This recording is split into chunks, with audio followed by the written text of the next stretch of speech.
আসসালামু আলাইকুম ওয়া রাহমাতুল্লাহি ওয়া বারাকাতু। আমি মোহাম্মদ রুহুল আমিন, আমি একজন চিকিৎসক। আজকে আপনাদের সামনে ডায়াবেটিস নিয়ে কিছু কথা বলবো। ডায়াবেটিস এমন একটি রোগ যেটি ঔষধে ভালো হয় না। আপনারা অনেকেই দীর্ঘদিন ধরে ডায়াবেটিসের চিকিৎসা করে যাচ্ছেন, কিন্তু ডায়াবেটিস ভালো হচ্ছে না। অনেকে ফেসবুকে, ইউটিউবে অনেক কিছু দেখছেন যে এটি খেলে ডায়াবেটিস ভালো হয়ে যাবে। এগুলো খেয়ে আপনারা চেষ্টা করেছেন, কিন্তু ডায়াবেটিস ভালো হয় না। কিন্তু আপনারা ধরেই নিছেন যে এই রোগ কখনো ভালো হবে না। এই ডায়াবেটিস থেকে একে একে হার্টের সমস্যা, লিভারের সমস্যা, চোখের সমস্যা, যৌন সমস্যা, কিডনির সমস্যা, শরীর ব্যথা, এমন কোনো রোগ নেই যেটি ডায়াবেটিস রোগীর না হয়। ডায়াবেটিস কিভাবে ভালো হবে আপনাদেরকে বলি। ডায়াবেটিস দুই ধরনের, একটি হচ্ছে টাইপ 1, আরেকটি হচ্ছে টাইপ 2। টাইপ 1 হচ্ছে যাদের বডিতে ইনসুলিন তৈরি হয় না, আর টাইপ 2 হচ্ছে ইনসুলিন তৈরি হয়, ইনসুলিন ব্যবহার হতে পারে না।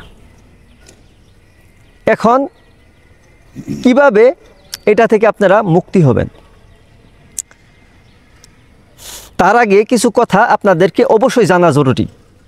আমরা যে খাবার খাই, এই খাবারটা আমাদের খাদ্যথলিতে গিয়ে সুগারে পরিণত হয়।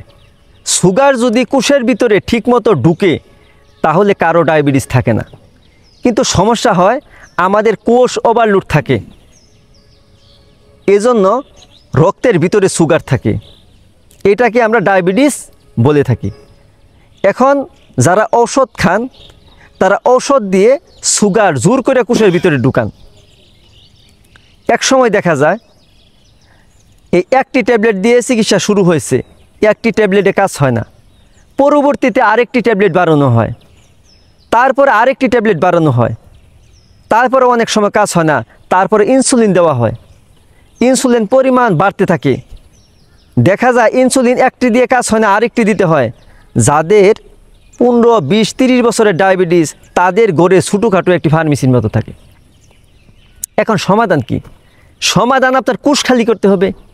আপনি যদি কোষ খালি করতে পারেন তাহলে আপনার সুগার কোষের ভিতরে ঢুকবে, আপনার ডায়াবেটিস থাকবে না।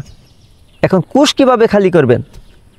আপনাদেরকে কয়েকদিনের জন্য কিছু খাবার বন্ধ করতে হবে, আর কিছু খাবার সারা জীবনের জন্য বন্ধ করতে হবে। কি খাবার সারা জীবনের জন্য বন্ধ করবেন?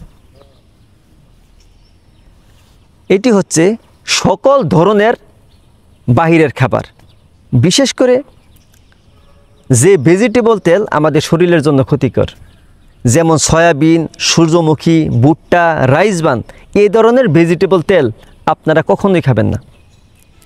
আপনারা চিনি, গুড়, বিস্কুট, চানাচুর, রুটি, কেক, সিঙ্গারা, সমোসা, ফুচকা, চটপটি, বেলপুরি, ঝালমুড়ি, মিষ্টি, দোকানের খাবার, হোটেলের খাবার, এগুলো আপনারা খাবেন না।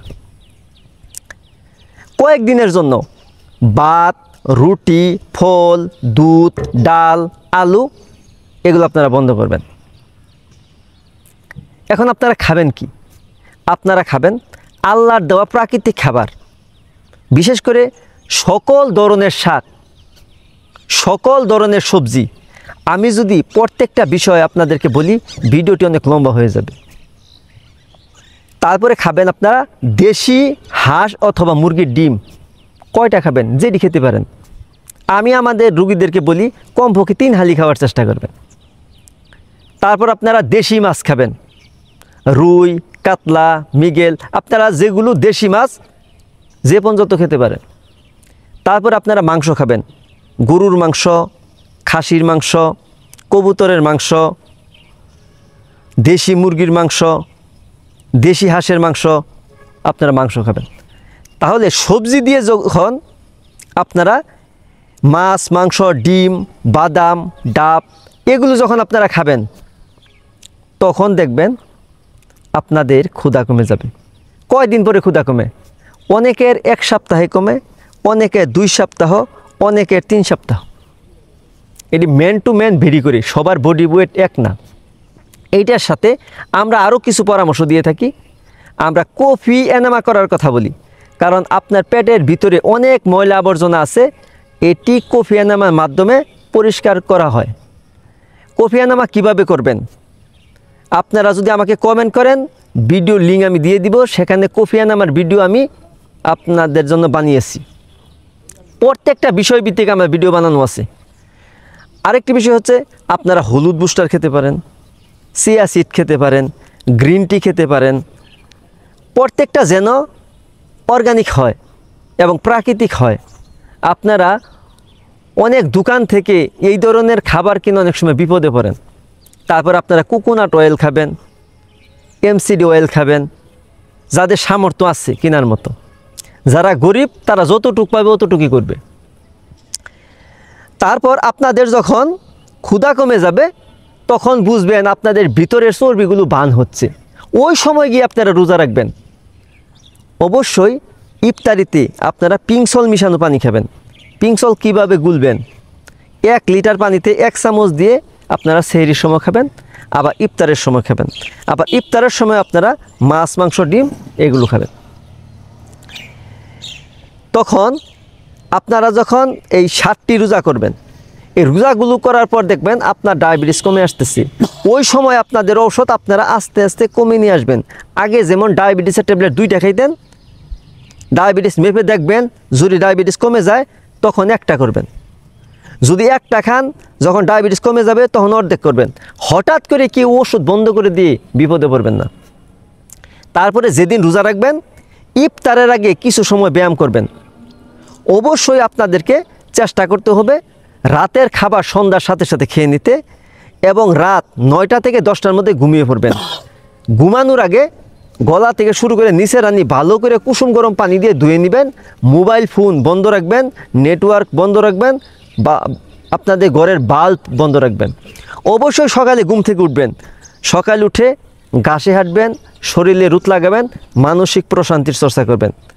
আজকে ভিডিওটা একটু লম্বা হয়ে গেল, কিন্তু আমি মনে করি এই ভিডিওটা আপনাদের দরকার ছিল। তবে আপনারা এই ভিডিওগুলো পুরোপুরি দেখেন এবং মানেন। তারপরেও যদি কোনো প্রশ্ন থাকে কমেন্টে আমাকে জানাবেন। আপনাদের কমেন্টের ভিত্তিতে আমি আরও ভিডিও উপহার দেব ইনশাল্লাহ। আপনারা যে যেখানে আছেন সবাই ভালো থাকুন, সুস্থ থাকুন। আসসালামু আলাইকুম ওয়া রাহমাতুল্লাহি ওয়া বারাকাতুহু।